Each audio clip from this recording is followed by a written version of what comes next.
সেদিন সকালবেলা ঘুম থেকে উঠেই প্রথমে আমি সোনুর বোতল দুটো ধুয়ে ভালোভাবে জলে ফুটিয়ে নিচ্ছিলাম। আর এই যে গরমকাল চলে এসেছে, আর গরমকালে সব কিছু খারাপ হলেও এই জিনিসটাই ভালো, আম।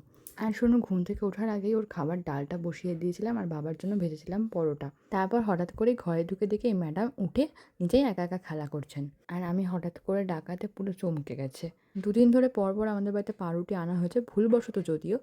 আর এক্সট্রা পাউরুটি বাড়িতে থাকলেই আমার এই জিনিসটা বানিয়ে খেতে ইচ্ছা করে, হোমমেড পিৎজা। মানে ওই পিৎজার ফ্লেভারের পাউরুটি। সেটাই বানিয়ে ফেললাম সকলের জন্য। আমি, মা, বড় মা সবাই অল্প অল্প করে খেলাম। দুপুরবেলা মা একটা খুব ভালো জিনিস রান্না করেছিল, সেটা হচ্ছে সর্ষে পাবদা। তাই লাঞ্চটা বেশ ভালোই হয়েছিল। আর বিকেলবেলা আমাদের বাড়িতে এই দিদি আর দাদা এসেছিলেন একটা বিশেষ কারণে। ওনাদের ছেলের উপনয়নে নেমন্তন্ন পেলাম আজ।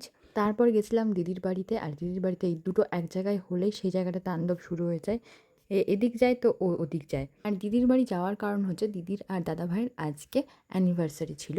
বিবাহের আজকে ওদের 12 বছর কমপ্লিট হলো, তাই এর দিয়ে একটা সুন্দর কেক পাঠিয়েছিল ওদের জন্য, সেটাই কেটে আজকে সেলিব্রেট হলো। এখানে একটা মজার ব্যাপার হচ্ছে, দাদাভাই দিদিকে যখন কেক খাওয়াচ্ছে বা দিদি দাদাভাইকে যখন কেক খাওয়াচ্ছে, মাঝখানের দুজন একবার এদিকে তাকাচ্ছে একবার ওদিকে তাকাচ্ছে। শেষে ওরাও একটু টেস্ট করার সুযোগ পেয়ে ওরা খুবই আনন্দিত।